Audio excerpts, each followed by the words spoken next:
Dobronan Nilma Gilgan Aloider, Bavarlam Abarosperla. Minister, I believe you previously said that the success of Údarás and Gaeltachta depends on the alignment with the needs of the Gaeltacht communities, which are constantly changing. I would concur. The needs of our Gaeltacht communities are constantly changing for certain. Their needs are getting more urgent as communities such as the smaller ones in Cork, Meath and Waterford are being left behind. They feel it too. They feel like the rest of the country is evolving economically, while their once thriving local economies are being steadily eroded away. In County Fort Lariga, the population of Gaeltacht and Asia is rising, yet there are frustrations. You can barely get a phone signal down there, and the lack of broadband access is a serious disservice to local business. Additionally, in recent times, the Garda barracks closed, the community doctor closed, and in the last few months, An Post closed the last and only post office in the community, meaning that local residents, including elderly people collecting pensions and doing their day-to-day business in the friendly local post office that they have known all their lives, now have to travel 12 kilometres into Dungarvan to do their essential business. I, along with others in community, pleaded with An Post to save this vital local resource, and we pleaded with the government to intervene. Sadly, neither listened. This, I feel, is a prime example of where Údarás and Gaeltachta could and should intervene. I would like to see a change in the governance structure in this organisation to allow it give the type of support that could have saved the An Post office there and other community services. I recently sought information from the department regarding the level of expenditure provided to Gaeltacht areas since 2018.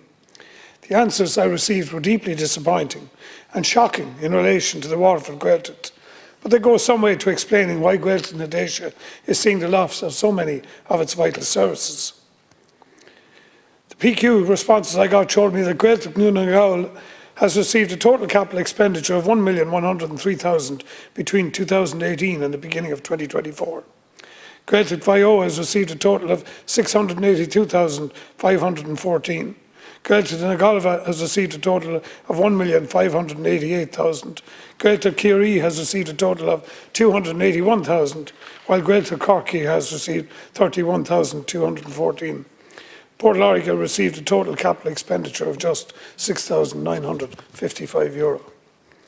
But in two other funding programme responses, which allocated capital and current expenditure between 2020 and 2024, of 38.9 million spent across the Gaeltachts, the Waterford Gaeltacht share was just €6,955 as outlined, and of a maintenance fund running from 2018 to 2024, which expended €15.76 million, just 60,000 was advanced to the Waterford Gaeltacht.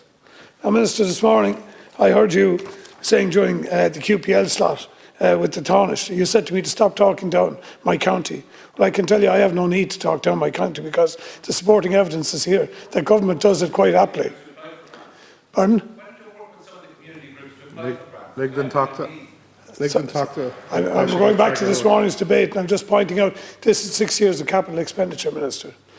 As well as dealing with the same issues affecting the rest of the country, such as housing, rising unemployment costs, energy, insurance, etc., Gaeltacht and Asia is an example of a Gaeltacht area being weakened by a shortage of funding from this government.